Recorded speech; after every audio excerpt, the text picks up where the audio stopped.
Hello and welcome guys. Today we will study class 12th English chapter 2 of Flamingo poetry named as An Elementary School Classroom in a Slum, written by the poet Stephen Spender, who advocated social injustice and class struggle among the peoples on the earth.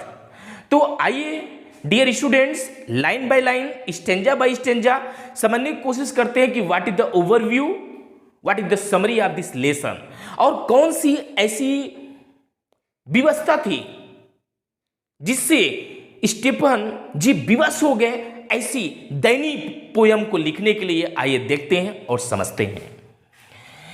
देखिए students, जो जिंदगी हम जी रहे हैं और जो अन्न के दाने हम अपनी थाली में डेली छोड़ दिया करते हैं और जो कपड़े तंग होने के बाद हम रिजेक्ट कर दिया करते हैं, है ना, और जिन माँ बाप के चरणों में हम महफूज हैं और जिस विद्यालय में हम पढ़ा करते हैं, गुरुजनों के आशीर्वाद के तले अध्ययन किया करते हैं, नॉलेज गेन किया करते हैं, आगे बढ़ा करते हैं, अप्रोच किया करते हैं, ऐसी जिंदगी यदि स्लम एरिया के बच्चों के मिल जाए तो उनके लिए किसी जन्नत से कम नहीं होगा।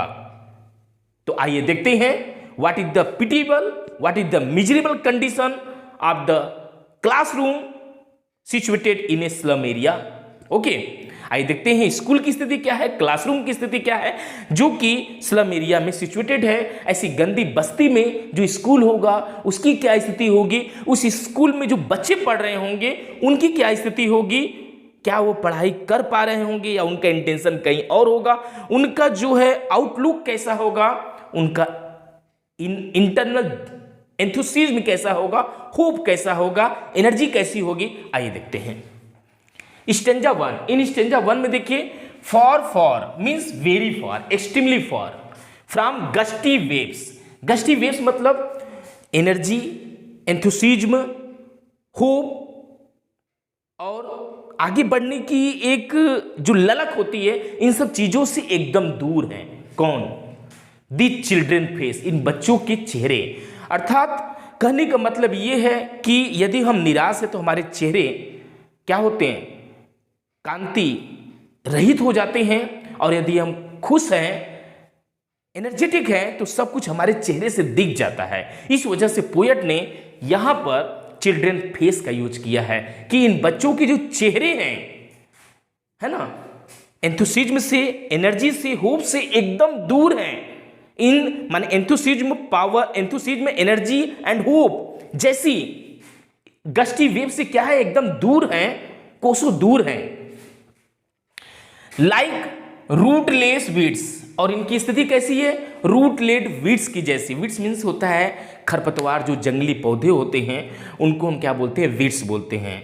मतलब जो जंगली पौधे होते हैं जो कि रूटलेस होते हैं उनकी तरह होते हैं, मतलब ये कहीं भी उग जाते हैं, हमारे खेतों में उग जाते हैं। मतलब ऐसा लगता है कि इनको ह्यूमन बीइंग चाह नहीं रहा था कि पृथ्वी पर आए, या इंसान नहीं चाह रहा था कि ऐसे लोग पृथ्वी पर आए, लेकिन एक वीड्स की तरह पृथ्वी पर ये जन्म ले लिए, है ना। आइए देखते हैं the hair torn round their पेलर।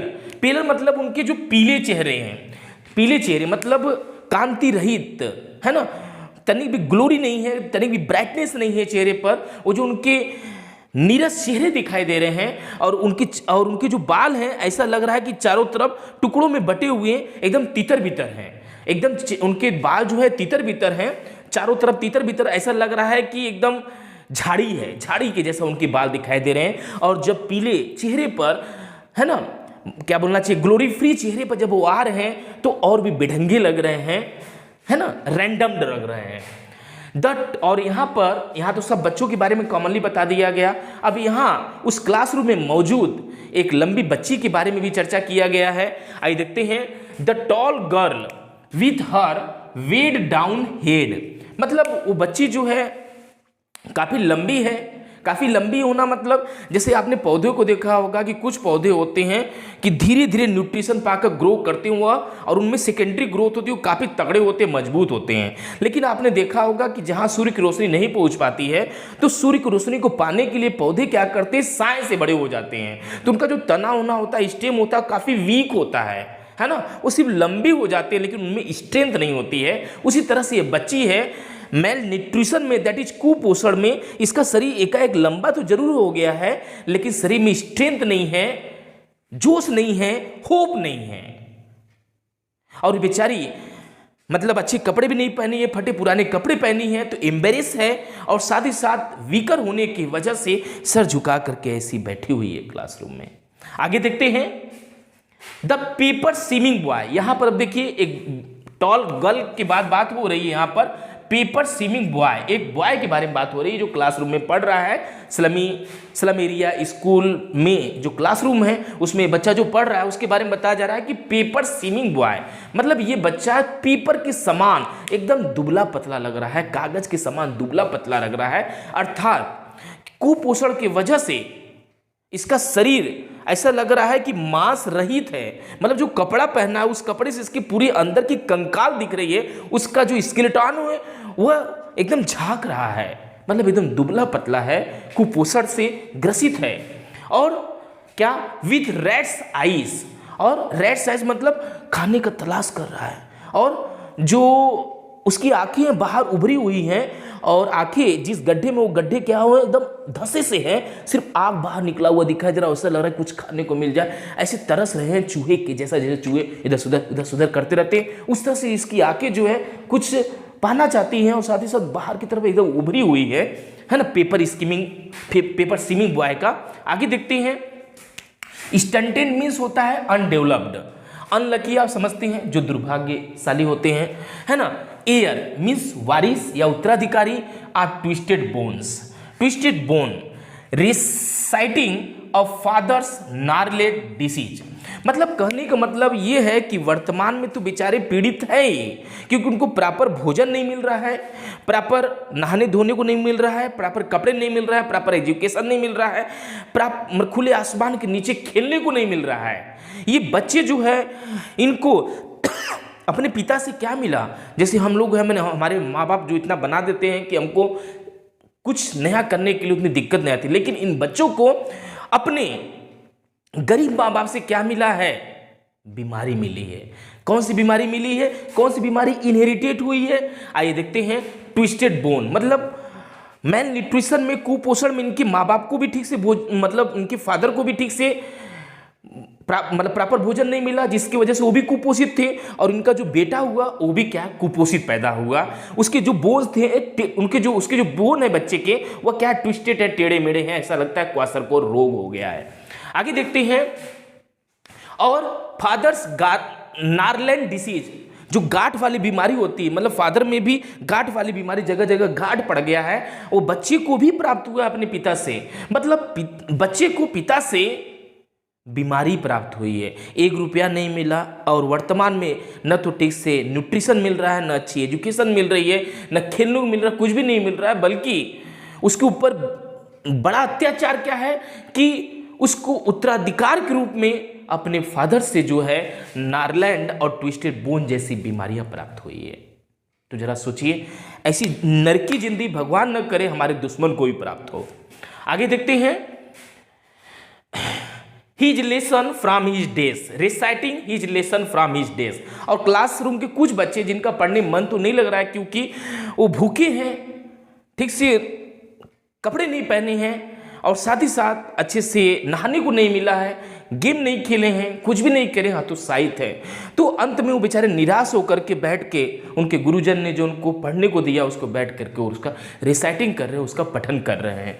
आइए देखते हैं, और क्लासरूम में एक विशेष बात यहां आपको दिखाई देगी, at back of the dim class, चूंकि क्लास में प्रॉपर रोशनी नहीं है ना, प्रॉपर रोशनी नहीं है, डीम क्लास मतलब डीम लाइटेड क्लास है, तो वहां पर वन अननोटेड मतलब unnoticed a sweet and young boy जो है, क्लास के एकदम पीछे साइड में एक बच्चा बैठा हुआ है जिसको कोई ध्यान नहीं दे रहा है, अननोटिस्ड बॉय है ना, और उसका पढ़ाई में मन नहीं लग रहा है। वो क्या कर रहा है, his eyes live in a dream, उसकी जो आंखें हैं एक स्वप्न देख रही हैं। क्या स्वप्न देख रही हैं, ऑफ स्क्वेरल्स गेम, मतलब गिलहरी वाला जो गेम है उसको वो खेलना चाहता है। मतलब बच्चे के लिए खेल से बढ़कर कोई चीज़ नहीं है। तो लास्ट में जो बच्चा बैठा है उसका पढ़ाई में तो मन नहीं लग रहा है, लेकिन वो बैठे बैठे स्वप्न देख रहा है काश मैं भी गिलहरी वाला गेम खेल पाता। ये गिलहरी वाला गेम क्या है आइए देखते हैं। In tree room other than this मतलब कहने का मतलब ये है जब स्क्वायर वाला गेम होता है तो पेड़ के अंदर क्या होता है, बड़ा सा होल होता है। उस होल में बच्चे जाकर छुप जाते हैं, फिर निकलते हैं, फिर दौड़ते हैं, फिर लोग आकर के खोजते हैं। तो बच्चे आपस में क्या करते हैं, स्क्वायर गेम खेल खेल के मजा करते हैं, इंजॉय करते हैं, जिंदगी को जीते हैं। मतलब और बच्चे की अपेक्षा कुछ बच्चे बीमारी से पीड़ित होकर हतोत्साहित हैं, चेहरे एकदम कांति विहीन है, ग्लोरी फ्री है ना, उदास है, कोई आशा नहीं, एनर्जी नहीं है, एकदम लिविंग लेस दिखाई देते हैं, नॉन लिविंग दिखाई देते हैं। लेकिन ये बच्चा उस कंडीशन में भी अंदर से क्लासरूम में तो उसका मन नहीं लग रहा, लेकिन उसकी एक इच्छा है काश मैं बाहर जाऊं और गिलहरी वाला गेम खेलूं। अब हम स्टेंजा 2 के एक्सप्लेनेशन को देखते हैं और बखूबी समझने की कोशिश करते हैं। What is the aestivation associated in this stanza. देखिए यहाँ क्या बताया गया है, ऑन सोर क्रीम वॉल्स, मतलब क्लासरूम के जो दीवारें हैं वो इतने बदसूरत हैं और पेंटलेस हैं कि उनसे एक प्रकार की बदबू आ रही है, स्मेल आ रही है। जिस तरह से सोर क्रीम से स्मेल आती है उस तरह से क्लासरूम के दीवारों में से क्या आ रही है, स्मेल आ रही है, लाइक सोर क्रीम। और क्या बताया जा रहा है कि दीवालों की बदसूरती को छुपाने का प्रयास किया गया है। इसकी वजह से जो लोकल लोग हैं उन्होंने कुछ चीज़ें स्कूल को डोनेट की है, हल्की फुल्की चीज़ें डोनेट की है। वो क्या क्या डोनेट किया है देखिए, शेक्सपियर हेड मतलब शेक्सपियर का सीनरी जो है लोकल पीपल के द्वारा डोनेट किया गया है। और साथ ही साथ क्या किया गया है, क्लाउडलेस एट डॉन, मतलब उषा काल में जो क्लाउडलेस इन्वायरमेंट होता है एज ए सीनरी, उसको डोनेट किया गया है। और साथ ही साथ सिविलाइज्ड डोम राइडिंग ऑल सिटीज, मतलब शहरों में जो बड़े बड़े स्ट्रांग बिल्डिंग हैं उसकी जो सीनरी है वो सब क्या किया गया, डोनेट किया गया क्लास के लिए। और प्रिंसिपल टीचर ने क्या किया है, सॉरी एचएम और टीचर ने क्या किया है, वो सब डोनेट की हुई चीज़ों को दीवारों पर लगा करके दीवारों की बदसूरती को छिपाने का प्रयास किया है ना। आइए देखते हैं। और साथ ही साथ किस किस चीज़ की सीनरी है, बेल्ड फ्लावरी एंड टायरोलिस वैली। टायरोलिस वैली कहाँ पर है, ऑस्ट्रिया में है। ये फूलों से सजी हुई घाटी है, इसकी भी जो सीनरी है उसको भी दीवार पर लगाया गया है, फ्लावरी बेल्ड का।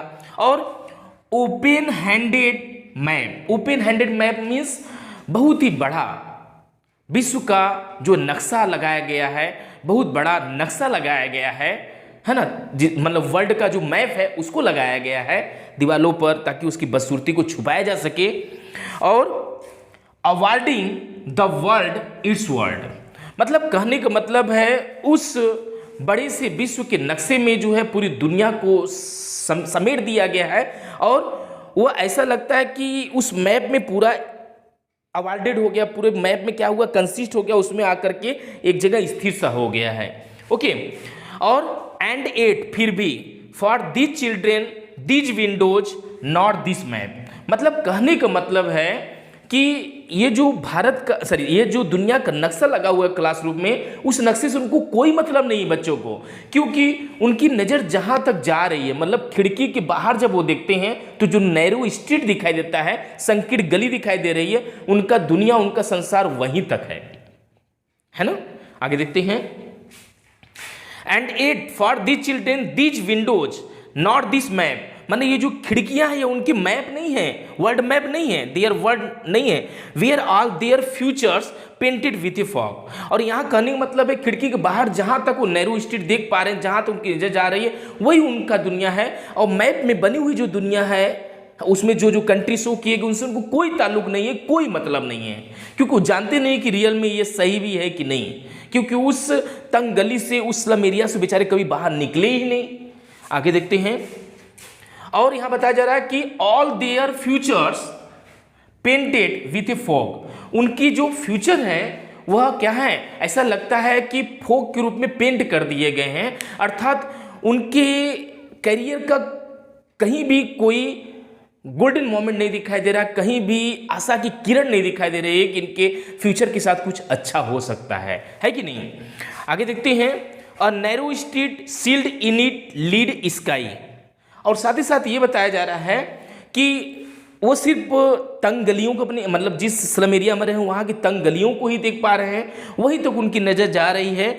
और साथ ही साथ देखिए लिखा, a narrow street sealed in it lead sky, और उस नैरो स्ट्रीट से जब वो ऊपर की तरफ देखते हैं तो उनको क्या दिखाई देता है, लीड स्काई दिखाई देता है। लीड स्काई मतलब पॉल्यूटेड स्काई दिखा देता है, क्योंकि वहाँ पर ओवर क्राउड है और साथ ही साथ वहाँ पर जीविका जीने के लिए कुछ जैसे चूड़ी बनाना है ना, और क्या बोल सकते हैं, छोटे मोटे काम किए जाते हैं, कोयला जलाना, लकड़ी जलाना, ये सब चीज़ें होती रहती, जिसकी वजह से वहाँ का जो आकाश है वो थोड़ा सा क्या है, धुंधला टाइप से है, पॉल्यूटेटेड है।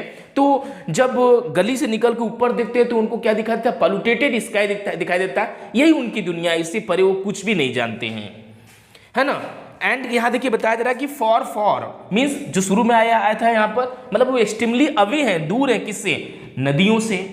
मतलब वर्ल्ड मैप में जो नदियाँ भी बताई गई कि यहाँ पर नदियों का बहाव है यहाँ से यहाँ तक, है ना। जो केव्स हैं, जो स्टार्स हैं, मतलब उस वर्ल्ड मैप में जो भी दिखाए गए शब्दों में लिख करके बताया गया कि यहाँ मतलब क्या कहते हैं, गंगा नदी है, यहाँ ब्रह्मपुत्र नदी, यहाँ पे केप्स है, कहाँ पे ये है, जो वर्ड्स में लिख के बताया गया उससे उसको कोई मतलब नहीं है। जो बड़ा सा नक्शा वर्ल्ड मैप का लगा हुआ है क्लास में, उससे उसको कोई ताल्लुक नहीं है। उनके लिए उनका संसार जो है वही है, वह नैरो स्ट्रीट और पॉल्यूटेड स्काई है ना। उसके बाहर वो कुछ भी नहीं जानना चाहते, कुछ भी मतलब देखे नहीं, जानते नहीं है। अर्थात जो एक्चुअल दुनिया है वो उनसे क्या है, एकदम परे है, वेरी फार है, एक्सट्रीमली फार है। अब हम स्टेंजा 3 को लाइन बाय लाइन समझने की कोशिश करते हैं। स्टेंजा 3 में क्या बतलाया गया है, श्योरली शेक्सपियर इज विकेट।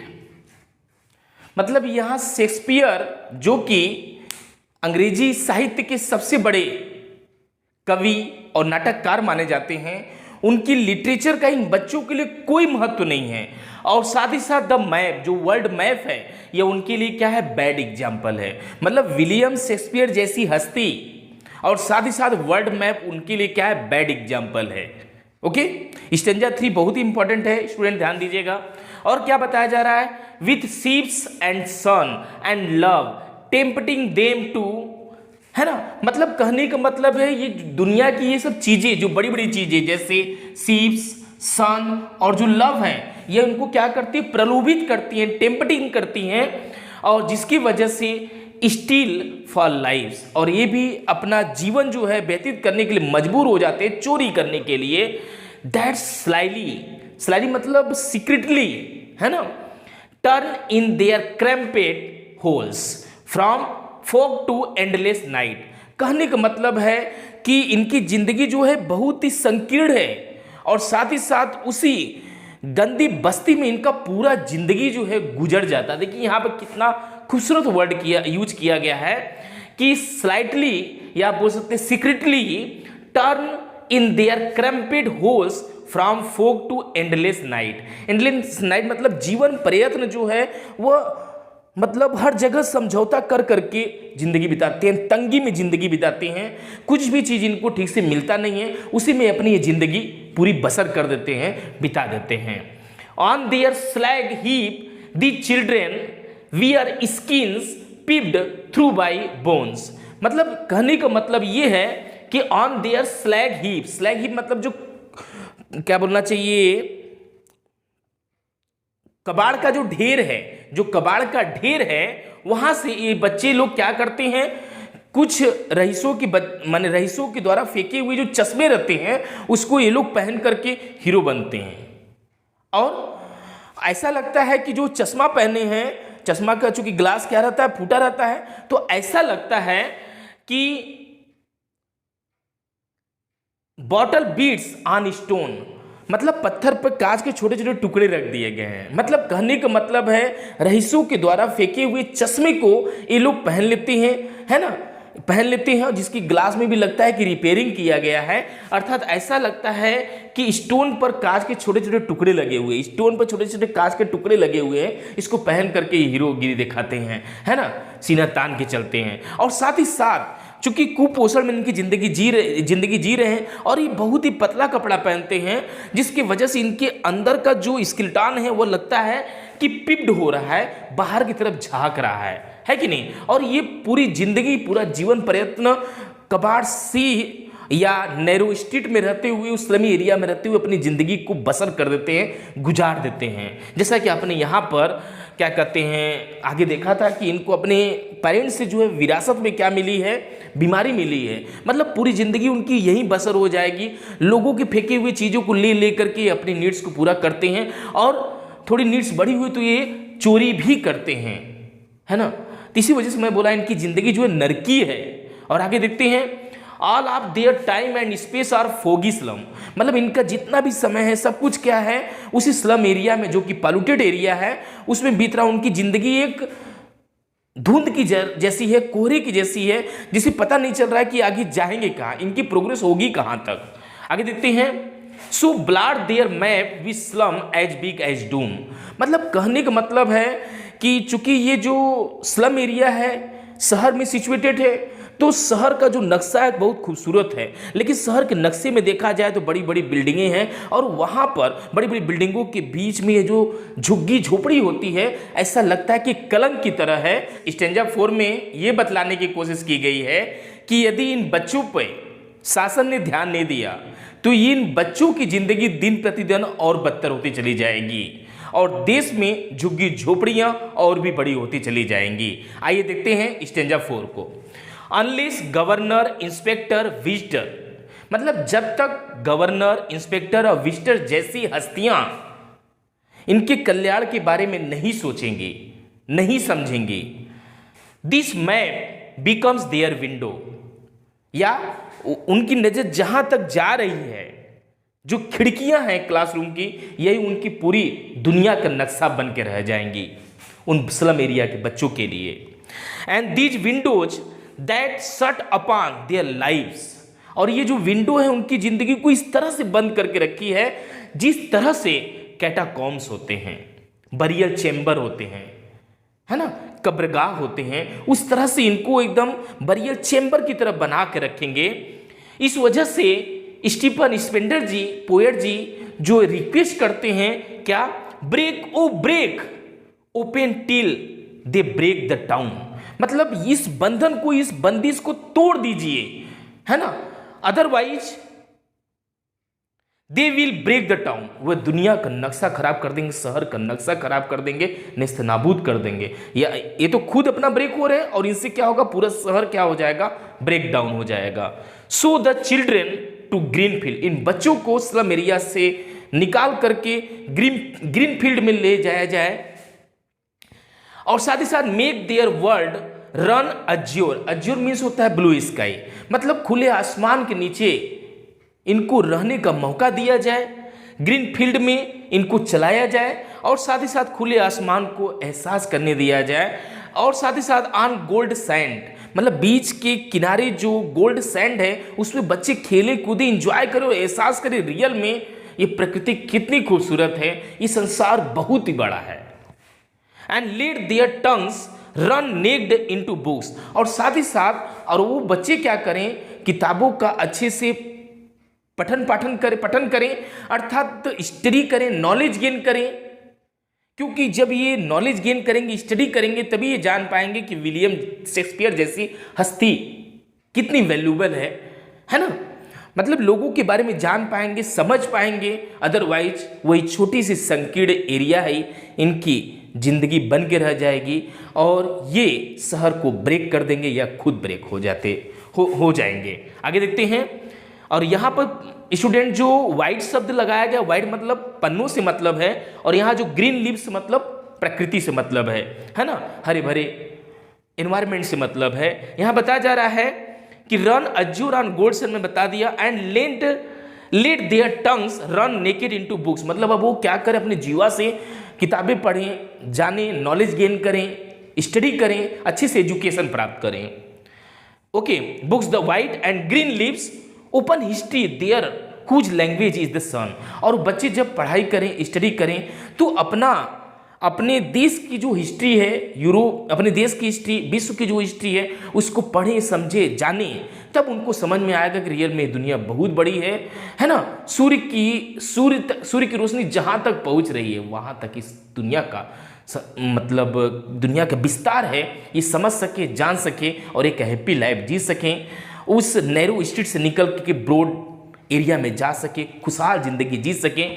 यही स्टीफन स्पेंडर जी का दिली इच्छा है। आई थिंक आज का वीडियो आपको अच्छा लगा होगा, तो इसको ज़्यादा लाइक करिए, शेयर करिए एंड सब्सक्राइब करिए। Okay bye, thanks for watching.